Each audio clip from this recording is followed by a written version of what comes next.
Going on the road is not an easy task. Sitting on a bus for an extended period of time, getting prepared in unfamiliar surroundings, and tuning out the crowd are all challenges a team faces on the road. There may be no more difficult place to win than at Roncalli Stadium. The Rebels came into the contest as the #1 team in Class 5A with a perfect 5-0 record and had not lost a game since November 20th of 2015. Their last home loss came back in Week 6 of that same season to the Braves. With unseasonably warm temperatures at the kickoff, the Braves hoped to start out hot on offense.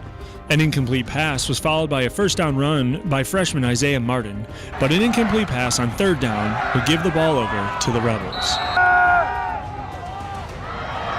It was Roncalli, however, that came out on fire, picking up chunks of yards on their first drive through both the air and on the ground.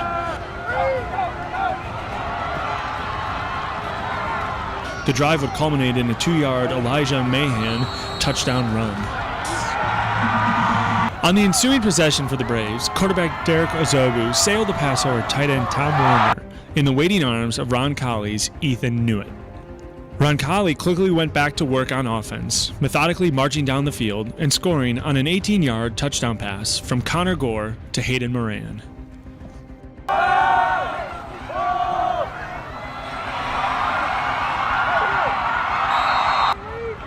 The Roncalli defense forced the Braves into another punt, and the Rebels quickly scored again on a fumble recovery in the end zone by Tony Schott. On the Braves' next offensive possession, Newitt struck again, stepping in front of a pass intended for Warner. Roncalli would capitalize again on a 12-yard Hunter Miller touchdown run to make it 28-0 in favor of the Rebels. On the next possession, the Braves' offense finally got going with a pair of big passes. First, a 42-yard bomb to Jacob Pressler, and the next, a 22-yard strike to Gabe Wright to close the gap to 28-7. On the Rebels' last possession of the half, Luke Dill caught a pass and ran deep into Brave territory.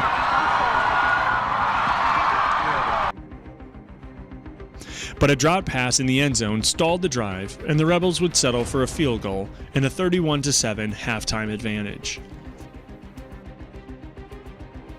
The Braves opened the half with an unsuccessful onside kick attempt. Roncalli would promptly drive and score on an 8-yard touchdown run by Connor Gore. The Roncalli defense got the ball back for the offense, leading to a 15-yard touchdown pass from Gore to Jacob Ludeman. On the Braves' next possession, Ozobu got loose in the Rebels' secondary and sprinted to the end zone for an 80-yard touchdown run.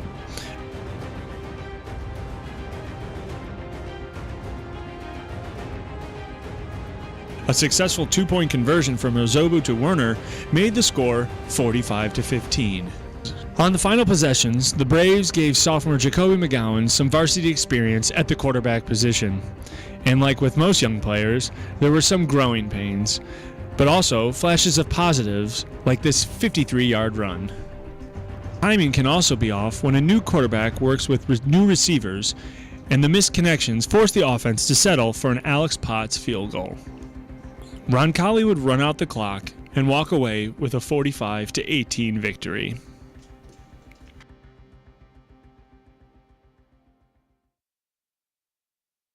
The Braves must have a short memory and look forward to their Week 7 opponent, Guerin Catholic. And one player with extensive knowledge of the Golden Eagles is senior running back Noah Delumpa. Well, this game against Guerin, it's a lot more personal than other games. Like I played at OMC. And they loved, like all my teammates went to Guerin. Yeah. Figured like all of them. So they loved to talk trash about Brebeuf. And they thought it was all jokes, but I kind of take things like that seriously. Mm-hmm. Last year I couldn't play because I think I had my surgery the night before the game.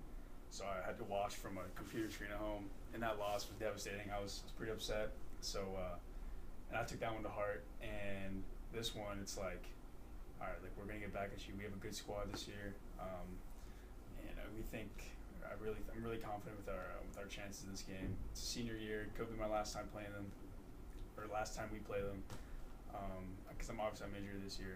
So it's hard, but I think I'm still as valuable as I was if I was playing. So so I can be there for the team, motivate them.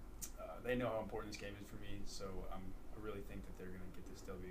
I don't want to say for me, but I'd like to think like I really need them to get this win. 4 weeks ago against Ritter, got a sweep to the left, going over there, and then I just either a helmet or a body, clipped my ankle, and I just knew I was like, I broke my ankle. I just knew it. You know, you get that feeling, you hear it pop. So yeah, I got a surgery that night, and so I'll be out for. I knew I'd be out for a long time, and kind of swept out the whole season for me. So it was hard, but I knew like one of the captains of the team, I needed to stay part of it. So kind of sat down, like thought of what I could do, and been trying to coach a little bit, and just be there to motivate the guys. Because last year I got a little taste of that too, with coaching. So I think I've been involved with that whole coaching atmosphere. It helped me to know that I could still be part of it, even though last year I kind of fell through the cracks. I think because I got hurt and I was just a junior. And I'm like, all right, I have next year. I just got to stay in the training room, rehab, and everything. This year, yeah, so I know I can still be part of it. So I try to get out there. I mean, I still do rehab and everything and work out, but I try to get out there every day and help coach the young running backs like Isaiah and Will and Charlie Dabb. So yeah, I think it helped me, get all that. I didn't think I'd need it anymore from last year, but I mean, I guess I was prepared for it, which is a silver lining, I guess. So yeah, I have hypertrophic cardiomyopathy, so it's like my heart's basically it's just bigger, and it can obstruct blood flow and can result in death on the field. So it's lower. It was lowest risk of all. On the spectrum, it was on the fully on the low risk. So I talked to my parents about it. I got tested a lot. I think I had 10 or 12 different tests taken.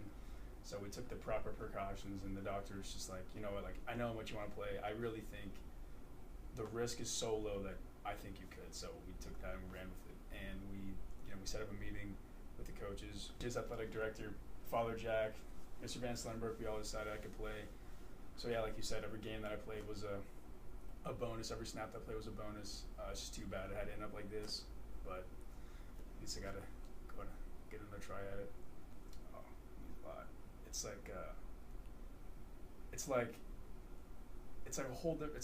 my days split up during football season, split up in 2 halves. It's school, and then it's football. So it's completely 2 different.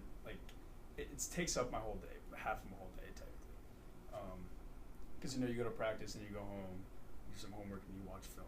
So that's what I do at least. So, and I always even in the off season, you're always thinking about it.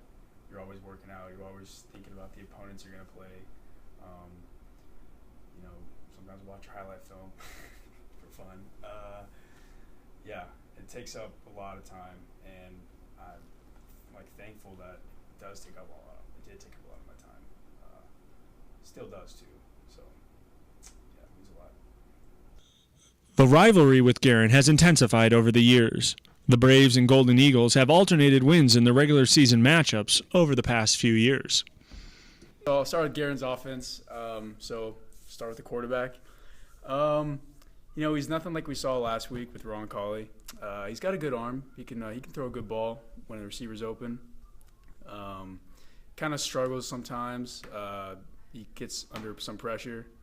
So when he's under pressure, I think that's when he struggles the most.